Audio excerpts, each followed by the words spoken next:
Now, the discussion will be moderated by Professor Lindner, CEO of LGC and the Senior Advisor at Berlin Global Advisors and Conjuncta, former advisor to the federal government and the Bundestag in the field of the foreign policy, enriched with his impressive academic and scientific background.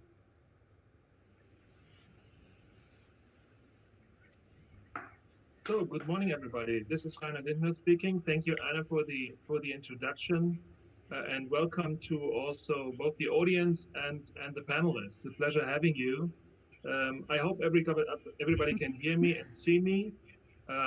This is a live audience streaming, and I think you're doing a fantastic job at ABSL for gathering us together, for bringing that audience together, and also to launch that interesting project. Well, I was impressed by the report, I have to say, especially when it comes to the service performance in Poland. I mean, 7% up this year is really a statement, and I think it's against a certain trend of global recession and global issues that we want to discuss here at the panel.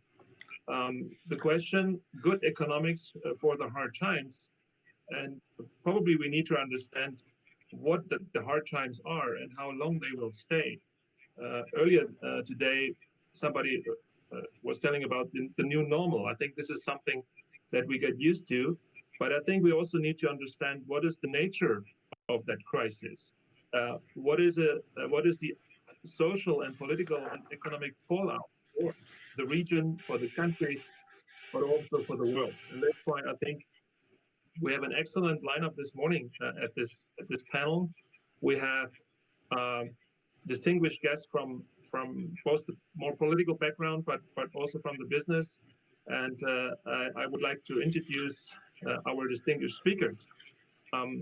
We have, and it's my great honor, former Prime Minister and member of the European Parliament, Marek Belka. Mr. Belka, it's a pleasure having you.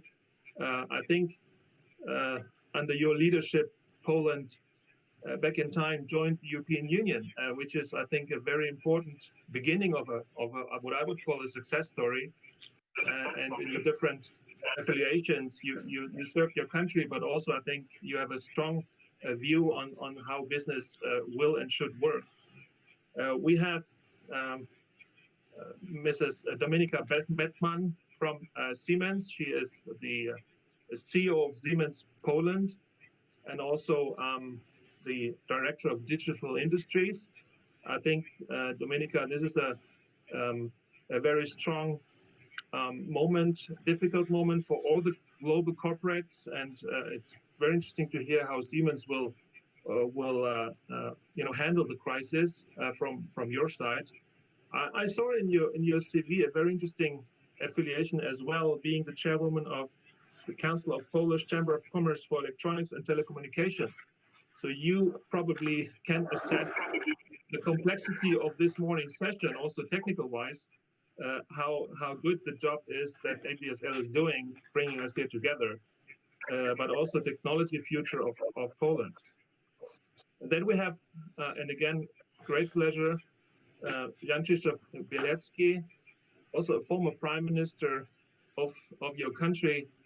And I think we Germans, Mr. Bielecki, know you as well, especially because I think 29 years ago, together with Chancellor Kohl, you signed the Polish-German neighborhood contract, which is a very important, part of our common history. And I think in your different new affiliations and now being chairman of the partners board at EY, Ernst & Young, you oversee both politics and economics over your career very, very prominently. And thank you for joining us. And last but not least, David Rare from the UK. You are, David, Chief Economist for EMEA region at GLL. But you also have an automotive background coming from Jaguar Land Rover. And I think you were in charge during the Brexit time, which was a hard time for automotive also in UK. I understand this coming from Schaeffler previously. So we also had three factories in the UK, so I know the difficulties of British automotive industry at the moment. And now GLL, I think it's a very interesting also perspective on the real estate industry as a kind of sector, very strong also in Poland and in Europe. So I think we will see more of a crisis to come more later this year. I mean, Germany will end up this year with around -9% GDP contraction. Poland is expected to be at around 4.5 contraction of GDP. The Eurozone -12. And some people would say there is more to come also the next year. In one of the recent months of spring, we had a -90% automotive industry output in Germany. So this is an indication that we see a lot of difficulties coming for different sectors, especially for the industry, but I think also for other sectors. And that's why I think this panel should maybe answer around this topic. I would say 4 questions. How Poland, but also the region, maybe we can also talk about Germany for a second, handle the crisis. Are the governments doing the right thing? Also, when it comes to the European Union's policy on the crisis.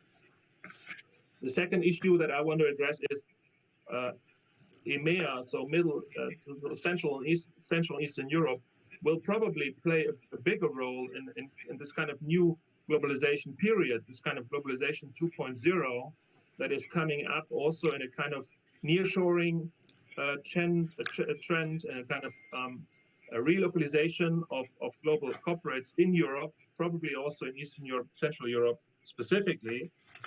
And then we would like to get into the technological side of that change. I mean, coming here together in an online format is one thing, but how we can protect our data also when it comes to corporates more safely in the future to come, because many companies will go digital even faster than they expected themselves in previous times. And the last question, maybe we can have a short discussion also on the service sector in Poland as well, on the real estate sector in the EMEA region as a fourth kind of question. My first invitation would go out to Mr. Belka. Do you think that the European Union and also a Polish government are doing the right measures at the moment in this crisis? Or what else would you like to see from a European or a Polish perspective? Mr. Belka? Thank you. I understand you can hear me. Yes. Can you hear me? Okay, good. Well, first let's start with Poland. I think Polish government is doing basically right things, especially when you compare with most European countries. They have provided a lot of liquidity to the economy, supported by the National Bank of Poland. All this is summarized in the so-called anti-COVID shield, or shield number 1, number 2, number 3, number 4. And there is a lot of criticism in Poland that the shields are full of holes. And yes, they are, but I cannot imagine a situation in which in any country such a program would not be punctured. Well, in Poland especially, the fight against COVID is contaminated by political maneuvering around the presidential elections. So what the government does is not fully credible, and people can sort of express doubts whether the data are correct, whether we are not maybe approaching a second wave. But putting this aside, I must say that the size of the state intervention is probably slightly above the average of Europe, which means that, well, which shows the fiscal space that we had in Poland. Basically, nobody really cares about this fiscal space these days. The main thing is how to survive the lockdown, which we are now getting out of it. I would even go further that crises like this serve Poland and the region relatively well in closing the gap between us and them, which means the Western Europe. As a matter of fact, paradoxically, in a year or two, or maybe three, Poland will find itself in a situation where the GDP per capita will probably be equal to GDP per capita in Spain. This will be a big mental shock because suddenly we'll find ourselves that we are not the poor, and we'll have to be the provider of solidarity and not the beneficiary of solidarity. This is about Poland. Very optimistic, as a matter of fact, maybe too optimistic. On the other hand, Europe. Well, this is a defining moment for Europe. And I think that the reaction of the European Union is encouraging. We are now in the European Parliament discussing not only the MFF, the multi-annual financial framework, but most importantly, the recovery fund, which has the potential to be the beginning of a fiscal union that is detested by many in the northern countries, but which is absolutely indispensable for the European project to survive. So the old saying that the European project needs crisis to go forward has another testing time. I hope that we'll pass the test. Thank you very much. Thank you for that very interesting remark, both on Poland and the European Union. And I think especially the idea of that fiscal union is something that is probably accelerating integration also politically somehow, because we need that integration quite strongly. We now have the pleasure to invite Dominika Bettman from Siemens. Dominika, how Siemens is going through that crisis, basically. What new solution has been implemented, and what is the outcome also for the digitization process in your company? Thank you for that question. It's extremely interesting to be a part of a global company working locally, because with COVID, like never before, what is being done locally matters, but we are definitely led and driven by the corporate culture and by the corporate decision-making. Our CEO, Joe Kaiser, in his appeal to the European society, mentioned that digitalization and digital transformation will definitely support the changes happening in the economy and in the society. It is one of the trends that really speeds up. And it is a trend that is to be observed in each and every industry we are acting. When we look, first of all, at the buildings, the offices, which became empty now to some extent under COVID, and everybody is talking about it. What do we do about it? How we deal with that?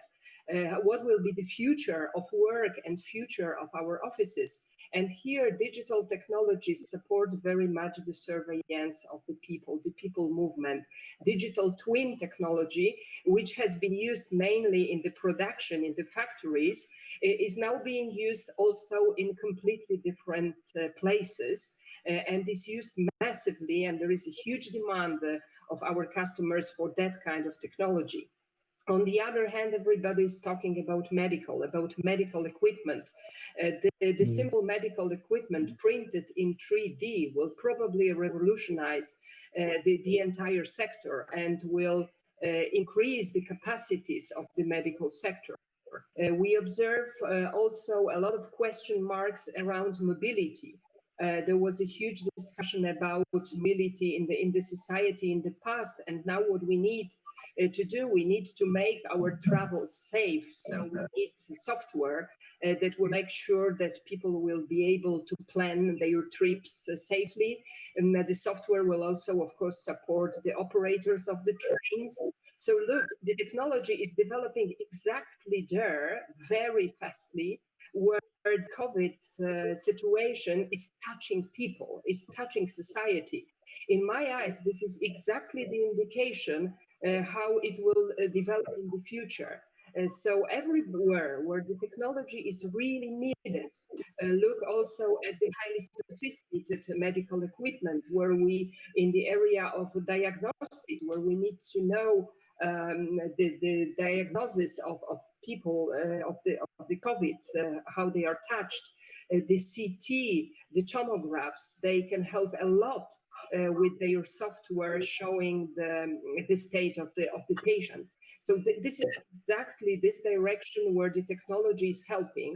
And I am absolutely convinced that all those questions that are coming now from the market. What about your predictive maintenance capacities? How can you help us with remote access to our factories and to devices and to the sites around the country? These questions are coming up every day, and they prove that technologies will boost in the future with the COVID development. I think I have an impression sometimes that the technology companies were a kind of at the starting point when the COVID started, and they were a kind of waiting for a trigger to move forward. This was especially the case also for small and medium enterprises. Remember that on the gentleman, I hope you can confirm that on the European market, roughly only 17% of the small and medium enterprises stand for new technologies, compared with technological giants and big companies where more than 50% of those companies use the advanced technologies. And looking at the entire value chain, we definitely need the small and medium companies to speed up and to contribute to the entire value chain, being partners of the big companies. So there is a lot still to be done, but the direction is clear. The technology will help, and the technology will definitely support the transformation. Thank you for the statement. I think you are absolutely right that the crisis is accelerating technology, and it concerns the business as well as politics. For instance, in Germany today, we are having for the first day basically the so-called Corona app, launched by the government, supported by the business. So we are having now a tool in our mobile phones for social distancing, basically.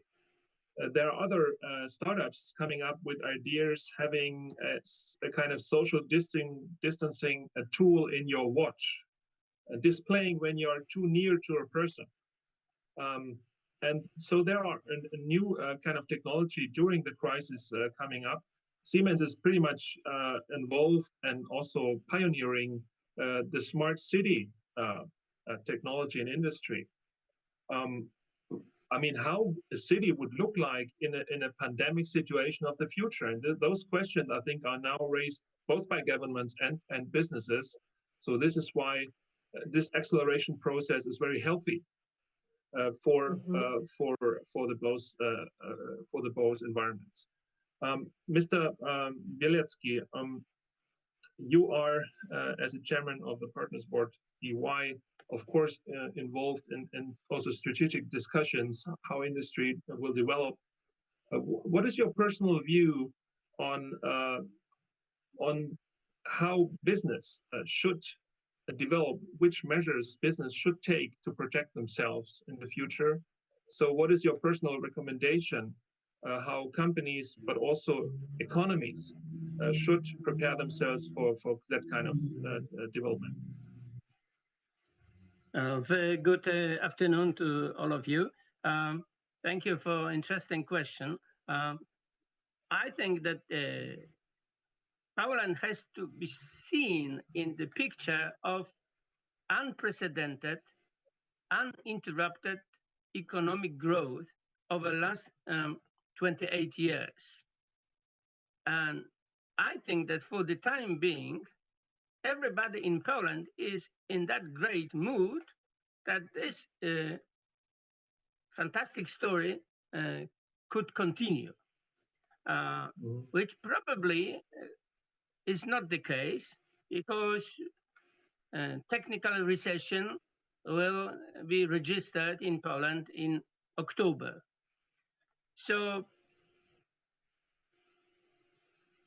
that's why I think that for the time being, the business is doing excellent job. We see it on an everyday basis. They try to cut costs.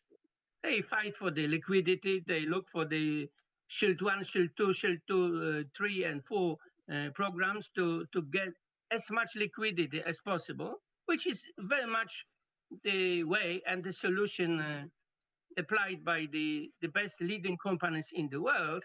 Because if you look at the biggest tech company, everybody with the credit opportunity takes as much liquidity as they can. So they take 10 billion if US dollars, if that credit line is available for them. So I think that the Polish business is also looking for the increasing liquidity. And as I said before, the mood is optimistic. And the Polish people are convinced that the economy is growing mostly due to increased consumption, where in fact the numbers show us that Polish economy is very much driven by the export, by external export. And that brings me to the little bit medium-term perspective, which is how much the crisis and the possible next spikes of the crisis could impact on the Polish performance in the recession, when the mood of the public will be not that optimistic, where the job of huge, I think, green and technology and digital transformation will be required, which needs quite a lot of investment. And we have some sectors which are a little bit struggling in the terms of successful transition. So it could be, in a medium term, quite significant challenge for the economy and for the government to sort out the situation, and to enterprises, and also to the banks, because the banks are quite generous these days in Poland. They offer credit holidays, they suspended debt servicing, there are regulations facilitating it. People could postpone for 3 months the payments. The banks pay quite significant taxes in Poland. So, well, but at the end, the profitability of the banking sector is going to decrease, and it could go down to almost to zero in the course of the next year or so. So we will have to sort out the problem of debt restructuring and sorting out of those problems, which are quite difficult, and we know them from the beginning of Polish transitions. So we would have, particularly if the crisis takes a little bit more time, to deal with this restructuring, and at the same time to face the new challenges of digital and green transformation, which is for us quite a new, quite a big challenge. However, maybe for the to end up on a little bit joking note, for ABSL, the situation I think is very good. I think that even the hard Brexit could only facilitate the further relocation of business services to Poland. And we observe already the business services are doing well in the days of crisis. Everybody is cutting costs, so therefore the opportunities will increase. So as usually, there will be some winners, there will be some losers, but it's a new situation because our magnificent child Poland, with 28 of uninterrupted economic growth, this beautiful spell is coming to an end, and Poland and Australia will have to recover to this situation, maybe stronger, as Marek Belka said, maybe even catching up Spain. Who knows? It depends. Thank you. Well, thank you for that outlook. Also, kind of end or kind of stopping of that growth period of Polish success story. I mean, this is something we will see how Polish companies will perform, how the export will develop in the next couple of years. But I think this kind of trend that we talked about in the beginning of kind of nearshoring of investments and also relocation of production, including a kind of diversification of investments, the end of the so-called single sourcing from China. So those trends, I think, will also something that hopefully Poland can profit from as well. Our last panelist, not the least, of course, is David Rea from JLL. David, you have a strong also macroeconomic background. You would probably also assess the overall macroeconomic situation in the EMEA region, but also maybe a word on the real estate business, because as we learned from the German situation, many shops will close, especially the bigger shopping malls suffer in the city centers. I think there will be an effect on the real estate business as well. But what is your assessment on the region, basically? Well, good morning, everyone, and thank you, Professor Reiner, for the excellent question. I have noticed, I think, that there is somewhere between a 1 and 3 minute delay on my video. So if my lips aren't moving while I'm speaking, I can assure you it's technology, not ventriloquy. If I consider the consequences of the crisis, I do so from a macroeconomy and then a real estate perspective in 2 parts. Starting with the macroeconomy, I would think it's worth considering the short term and long term. Briefly, on the short term, all countries are going to need to deal with a legacy of economic scarring from this crisis. And by this, I mean the legacy of business bankruptcies, unemployment, and livelihoods lost, as well as the legacy of the impact on physical and mental health. I work as a business economist, meaning I work in or for corporations, and my main concern is the viability of firms in the immediate post-lockdown environment. And there are 2 parts to this. First, firms are having to deal with residual social distancing requirements, real estate, non-real estate. These increase operational costs and impose impediments to revenue generation, such as restricting operating capacity. Second, I'm concerned about the premature removal of policy support. Until all social distancing requirements are removed, and crucially, until human behavior returns to some semblance of normal, policy support should not be removed, otherwise we risk a long tail of insolvencies.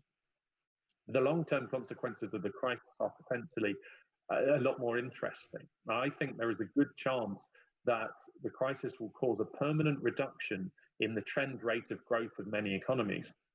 GDP growth comes from growth in the labor force, or the number of hours worked, and growth in productivity, the amount produced in each hour of work. In terms of the labor force, there are some really interesting dynamics at play. Firstly, it shouldn't come as a surprise that recessions cause average hours worked per worker to fall. However, when economies recover, average hours worked never recovers. It does a bit, but not much. Over the last 100 years, average hours worked have fallen by about 20 hours per week. Secondly, this crisis has demonstrated that home working works on a large scale for many people. And this could open labour markets and improve labour mobility.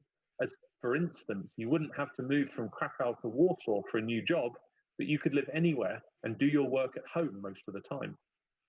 In terms of productivity, there's a high risk that this will fall due to the increased debt burden acting as a drag on our ability to invest. Governments have ramped up unfunded spending during the crisis, and this will leave a legacy of higher fiscal deficits and debts. The longer the recovery, or the longer the recovery takes, the greater the debt burden will be. And this means more government revenues will be spent on debt service, less on productive uses, and higher taxes for businesses and households. For businesses, the crisis has been about cash preservation. Firms have taken government cash, frequently in the form of loans, which have to be repaid. Others have taken on more debt directly or tapped equity markets. The upshot is that higher debt will mean they can survive, but it will weigh on their ability to invest and to thrive. Then one final long-term macroeconomic consequence of the crisis, to my mind, is the impact on interest rates and borrowing costs, which should be positive for many. Central bank policy rates have been reduced to record lows.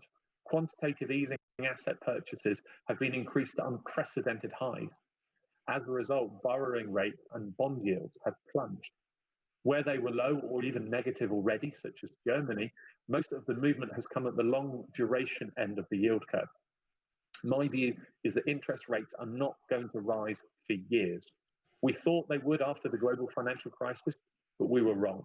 They are likely to be lower for much longer than we ever thought before after this crisis. Now, in my final minute, I'll turn to the real estate side. In terms of the real estate component of many company operations, with this crisis, they face immediate challenges and some quite different post-crisis challenges. Immediate challenges include the following. First, and I mentioned this before, is cash preservation. This crisis is the cash crisis, and it's about survival. Can firms negotiate rent payment holidays or delays? Will government policy keep them safe from eviction? Second is implementing social distancing requirements in the workplace. Firms have a duty of care to their staff and customers, and this means higher operating costs and impediments to revenue generation. Third is workforce management, managing temporary disruption from furlough schemes, from reduced hours, from increased working from home, while trying to maintain productivity and employee engagement.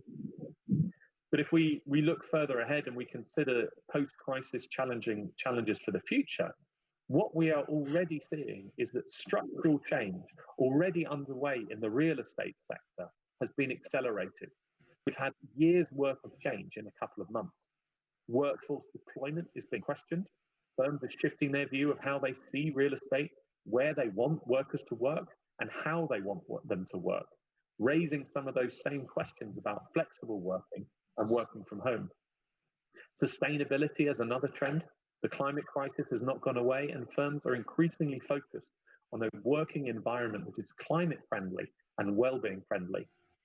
E-commerce, automation, experiences, leisure are all trends that are being accelerated, as well as the office as a place of innovation, collaboration, and interaction, a high-value space rather than somewhere to cram in your workers to ensure they're working. So I'd conclude by making 2 points.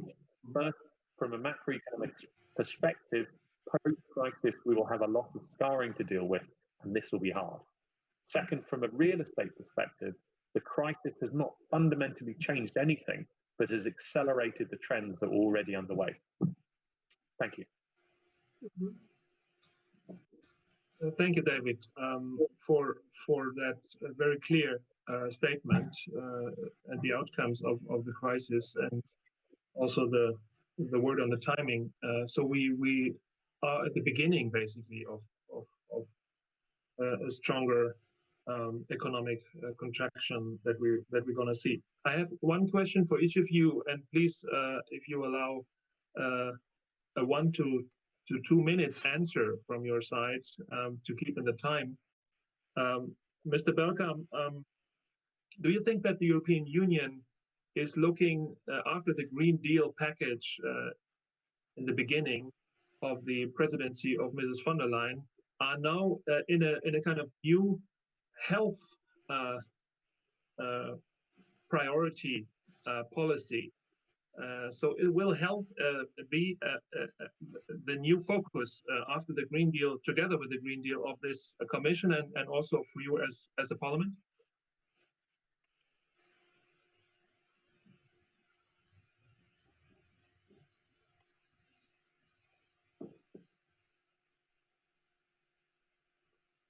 Mr. Doug?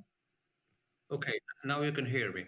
First, in fact, the recovery fund that is being proposed and discussed in Brussels and in the capitals is meant to finance not the old traditional priorities, but new priorities, which means Green Deal, but also Digital Europe, but also Health Europe, and possibly other new priorities for Europe. So, well, if it will, let's say, not be watered down by those who don't really want this to happen, this has a potential of pushing Europe into new, let's say, directions, into new fields. Of course, Green Deal is the most, let's say, capital intensive. Green Deal meaning really energy transformation. Well, this, of course, has immediate ecological consequences, but also, let me say, if we treat Green Deal seriously and successfully, then number one, we impose on Europe technological change, technological revolution, if I may say, and second, there is a possibility of decreasing the energy dependence of Europe on the rest of the world, which has a potential to change global geopolitics. Well, so consequences of the crisis may be sometimes surprising. Thank you. Yeah, thank you. Dominika, you talked about the perspective of technology change also from for Siemens. Do you think that e-health is something that you will focus also specifically as a company, but probably also for your Polish environment as a new kind of priority? Yes. So the technical revolution that Mr. Belka mentioned is only possible if we stick to the cybersecurity rules. And here, this topic of cybersecurity is coming up very often in the discussions. The answer is a kind of defense in depth. What it means is that there is a strong need for a paradigm shift as far as the attitude towards cybersecurity is concerned. Which means that companies need really to understand what their golden nuggets are, what they should protect, and how they should protect the assets that they find crucial for their businesses. The domain knowledge is key for the further development of the technologies for the businesses. We are discussing very much this new approach of Industry 4.0. Well, digital twin will cooperate probably with some other parts of the technology, with cloud computing, also with blockchain in the future, and of course the future of artificial intelligence. And the main concern of many business people, apart from technological aspects, are very much related to social aspects connected exactly with cybersecurity. Thank you. People even talk about an upcoming cyber pandemic, so a new threat that is being launched both to countries but also corporates. So this is real a challenge for all of us. Mr. Bielecki, Yes. You mentioned also the steady growth of Polish economy over the last years. Do you see a certain priority of Polish government for a modernization also of the old part of the economy? Because we all understand that we have also the old center and cores of old economy in Poland. Is there a concept also in the government for businesses available for modernization, transformation of this business? Well, I would say that this is a great chance for the government, because the chance is due to the fact that the powerhouse of European economy, which is Germany, is already in the process of transition. And if we look at the automotive sector, if we look at the subsidies for the customers, we already see that the incentives are for those who buy electric today, and or maybe power gen engine tomorrow. So nobody is subsidizing the traditional diesel engines and diesel cars. So if the German powerhouse is pushing in that direction, then for the Polish suppliers, and we have plenty of them, we actually have more suppliers than assembling plant in Poland. So this is a slightly different picture than in Czech Republic or in Hungary. Then the Polish supplier will have to adjust to that changed model.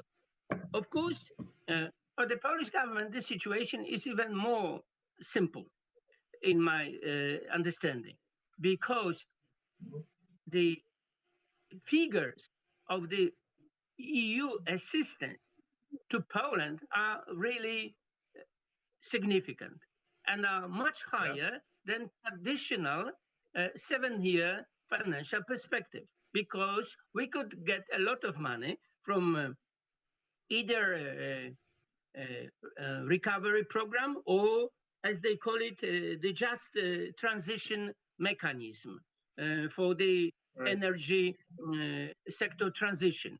So it's almost like a flood of funds under the simple condition that Poland would not focus on defending the old, but will focus on building the new opportunities and the new industry.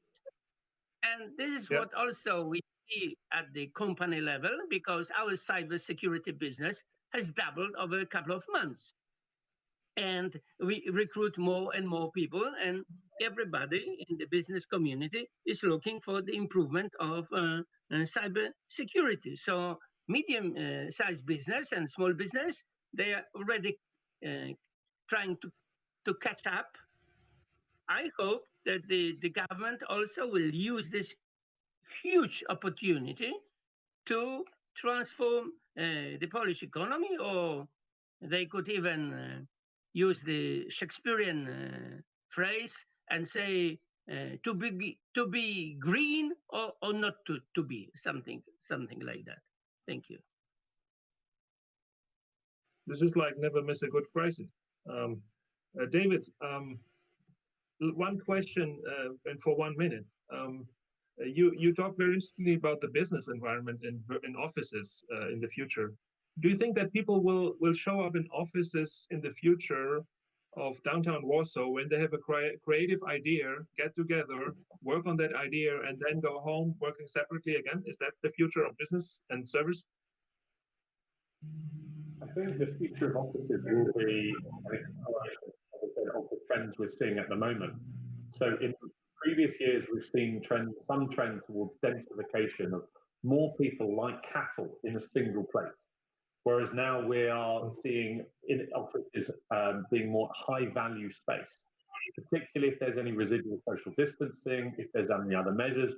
the best offices are the ones where people get the most from it, that the businesses can get the most value out.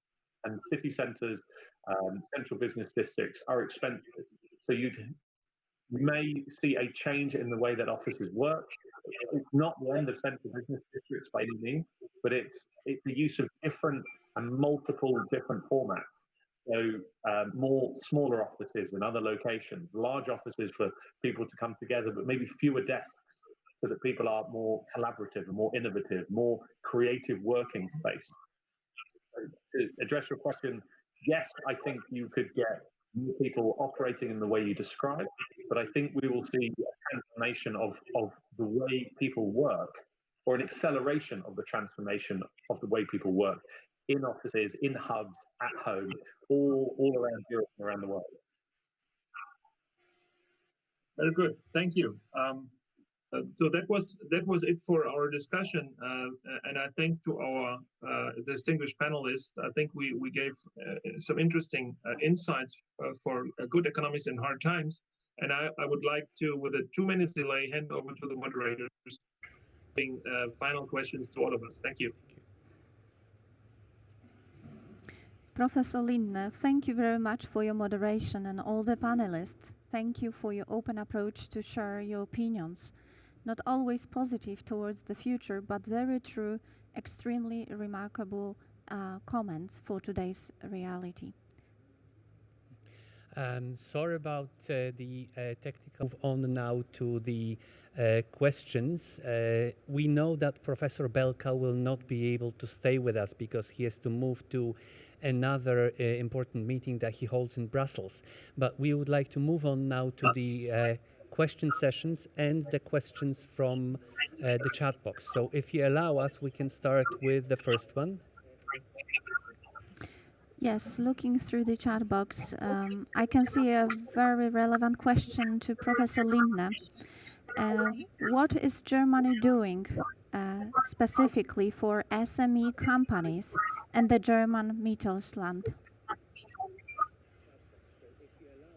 Well, I think Chancellor Merkel and her government did a lot of very strong measures in the last couple of months, and I think she proved to be a very strong crisis manager.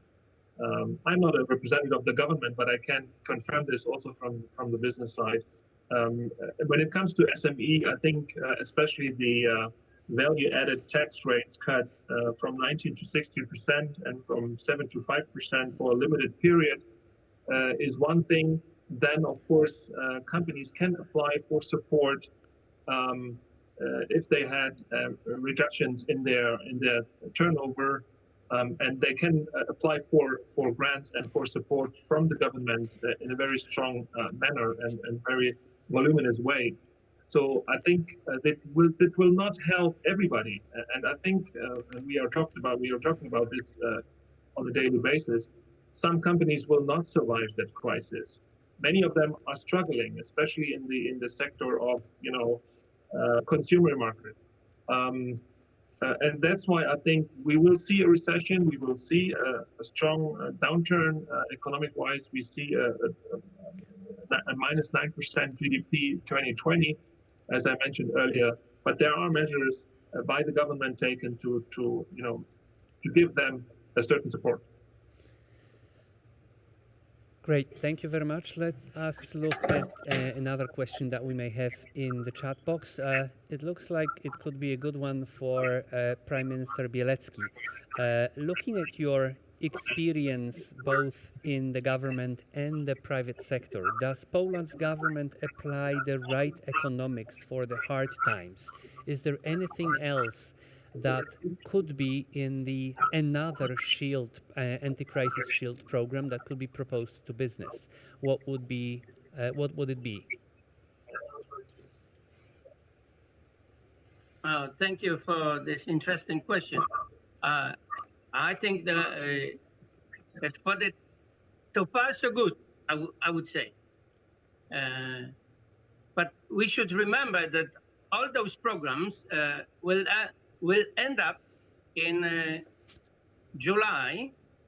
So now very much important is what Poland will do in the autumn, when we could have a second fight of the pandemic, and at the same time, we could have some slowdown of the Polish economy. And I hope that after the election in June,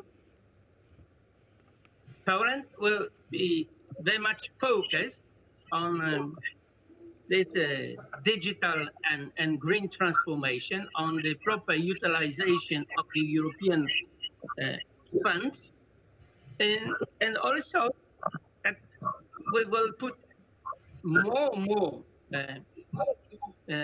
emphasis on the regulatory side of the business, because also due to the additional assistance under the SHIELD program, the Polish business person spends something like almost 400 hours on reading and understanding the regulation, and it's definitely too much.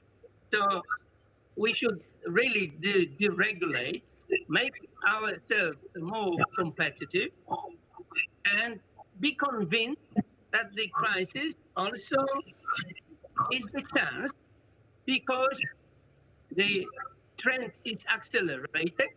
And in this accelerated situation, if we jump in, if we have the regulations better, then our chances are better. And I've heard that the Polish financial sector regulator, for example, has agreed on so-called sandbox for cloud technology, which is very important decision, because our regulator didn't like so far sandbox solutions, which in other language means that the regulations are much more flexible. What for the new solution always is bringing a challenge.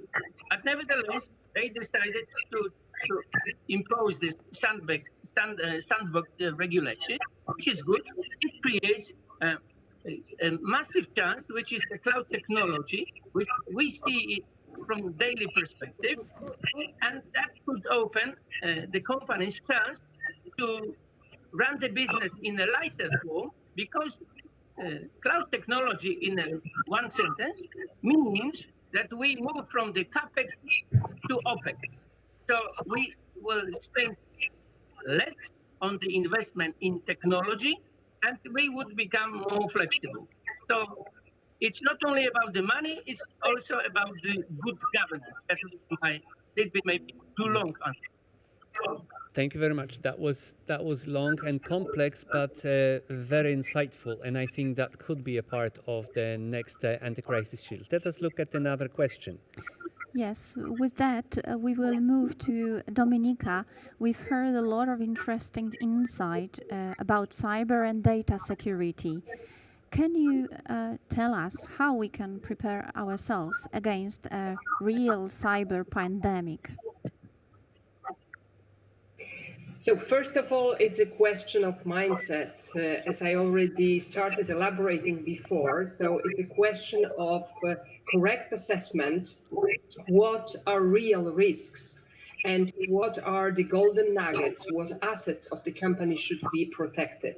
Then there needs to be a program throughout the company, due to the fact that people are the weak part of this whole thing, because it's mainly people's mistake, not the systematic systems mistake, that bring the biggest risks into the company. So people need to be aware about the value of the respective assets in their company. They need to know that they themselves, with the whole knowledge in their heads and with their strong commitment to the company and their historic and gathered knowledge of the past of the company, that they are assets that should be part of the protection. So this is quite a complex exercise which can be done in a form of workshops, of discussions, of trainings. Many companies, Siemens included in that group, perform the so-called cybersecurity assessments or audits, where it is simply checked whether the company is cybersecurity proof against the most popular attacks that have been identified in the past. And there is an ongoing exercise following that kind of workshops, where you can simply decide, taking into account the size of the company and also the spread of the different operations in the company. There is an idea how you can align yourself around certain applications that you can have in order to make your system safe. And last but not least, you need to bring this permanent awareness about the risks connected with cybersecurity into the company. So it is not a one-time effect. It is not a one-time workshop or training where people will be informed what to do and how to do and systems secure. It is an ongoing activity, because with new applications, with new systems, new technologies that you are permanently bringing into your IT, OT environment, you simply need to act respectively every day. Thank you very much, Dominika. I think we are ready for a global perception question now, and that one could be to David. David, we in Poland hear a lot that we dealt with the crisis well. How does it look from outside when you have a London perspective? How did business and how did country deal with the COVID-19 crisis? Thank you for the question. I think one perspective on answering it is, which countries do you see in the headlines of the newspapers and on the television about their handling of the crisis? And in the UK, it's a bit parochial. It covers the UK a lot, but you do hear a lot that the countries of Central and Eastern Europe, Germany, Poland, have handled it well. They've kept infections to a much lower level than places like Spain, Italy, and the UK. That businesses are performing well or not suffering as acutely. I think the COVID-19 shield that was referred to, that sounds like a phenomenal resource and phenomenal exercise. My concern, and where I would consider it from a wider European or global perspective, is that it's too early to judge the success of the program. We might be able to judge the success of the health program and how effective they have been in limiting infection, limiting death.